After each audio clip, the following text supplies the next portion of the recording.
মাননীয় মুখ্যমন্ত্রী যে প্রতিশ্রুতি দিয়েছিলেন, প্রথম দিনে ক্যাবিনেটে পাশ করানো হয়েছিল যে আমাদের বোনেদের জন্য, আমাদের মা কাকিমা মাসিমাদের জন্য এই ৩,০০০ টাকার অন্নপূর্ণার যোজনা আমরা দেব।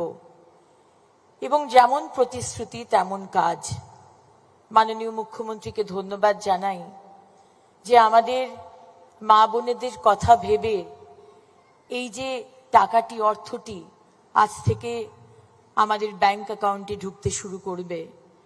এটা শুধু একটি অর্থ নয়, এটা মহিলাদের জন্য, আমাদের জন্য একটা সুরক্ষা, একটা নিজের পায়ে দাঁড়ানো, এটার একটা প্রথম পদক্ষেপ।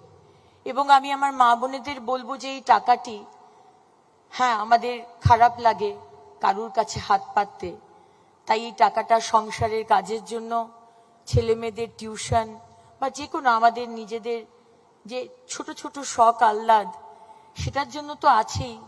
কিন্তু আমি বলবো যে ছোটখাটো করে একটা ব্যবসা শুরু করুন, যাতে আমরা শুধু একা নয়, আরো 10 জন মহিলাকে আমরা কাজ দিতে পারি।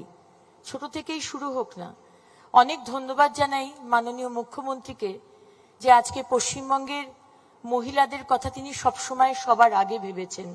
এবং শুধু এই অন্নপূর্ণার যোজনা নয়, আজকে সুরক্ষা বলুন, প্রত্যেক থানাতে আমাদের মুখ্যমন্ত্রী প্রতিশ্রুতি দিয়েছিলেন মহিলা ডেস্ক হবে, তাই সুরক্ষা বলুন, আর আজকে আয়ুষ্মান ভারত দিয়ে স্বাস্থ্য বলুন, সব দিক থেকে আমাদের সরকার আমাদের পাশে আছে, মহিলাদের পাশে আছে।